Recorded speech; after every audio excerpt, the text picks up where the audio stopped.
একটা কলকাতা কর্পোরেশন করবে, এটা এক নম্বর। দুই নম্বর হচ্ছে যতক্ষণ মার্কেটটা তৈরি না হচ্ছে ততক্ষণ পাশে একটা জায়গা আমরা দেখেছি, সেখানে টেম্পোরারি একটা মার্কেট তৈরি করা হবে। যাদের দোকান পড়েছে তারা সেখানেই দোকান চালাবে।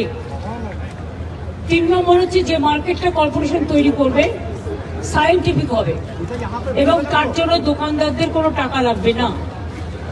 3 নম্বর হচ্ছে যে যাদের সবটা পুড়ে গেছে তাদের পরিবারকে চালানোর জন্য 1 লাখ টাকা করে আমরা দেবো, আর যার হাফ পড়েছে তাকে 50,000 দেবো। আর যেহেতু ওদের দিন আনে দিন খায়, তাই আমি চেষ্টা করবো কাল পরশুর মধ্যে, ববি আজকে তেহট্টে গেছে, ফিরে আসুক, দেবলীনারও আসুক আছে, পুলিশের সাথে কথা বলে একটা সার্ভে তো করতে হবে কার কার নামে দোকান ছিল, কি ব্যাপার। সেটা না জানলে আপনি কাকে দেবেন? অন্য কেউ নিয়ে চলে যাবে। তাদের হাতে 2-3 দিনের মধ্যে আমরা 10,000 টাকা করে দিয়ে দেবো, যাতে তারা আপাতত তাদের সংসার চালাতে পারে, আর তার মধ্যে আমরা শিফটিংটা করিয়ে দেবো। আর একটা বিষয়, সেটা হচ্ছে দোকান পুড়ে গিয়েছে, সেই জায়গা থেকে দাঁড়িয়ে এই দোকানগুলো আমি যেটুকু জানি আমি ততটুকু বললাম। দিদি, সম্পূর্ণরূপে কেএমসি থেকে অর্থাৎ কলকাতা কর্পোরেশন সম্পূর্ণটা রিনোভেট করে দেবে?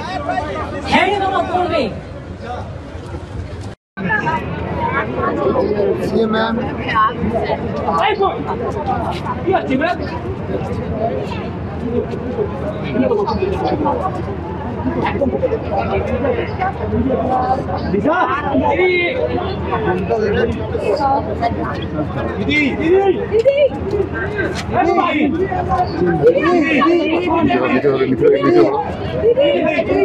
কাটেন ধরবি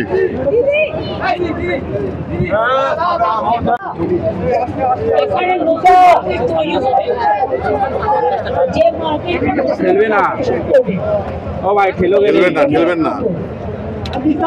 যতক্ষণ মার্কেটটা তৈরি না হচ্ছে ততক্ষণ পাশে একটা জায়গা আমরা দেখেছি, সেখানে টেম্পোরারি একটা মার্কেট তৈরি করা হবে।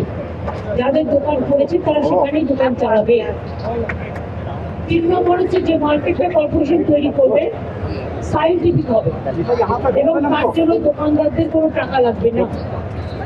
3 নম্বর হচ্ছে যে যাদের সবটা পুড়ে গেছে তাদের পরিবারকে চালানোর জন্য 1 লাখ টাকা করে আমরা দেবো, আর যার হাফ পড়েছে তাকে 50,000 দেবো।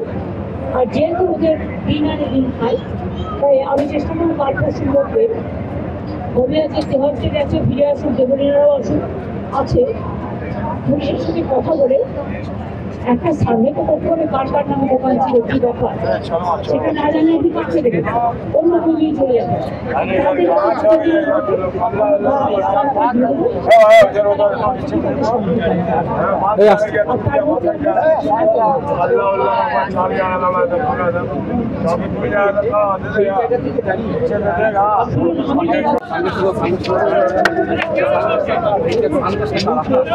Shyam steel flexi strong TMT बार, ये स्ट्रॉन्ग के साथ फ्लेक्सिबल भी है। आपदा मुसीबत कोई भी आए, ये घर को अटूट बनाए। जब TMT फ्लेक्सी स्ट्रॉन्ग, तो घर रहे हमेशा के लिए स्ट्रॉन्ग।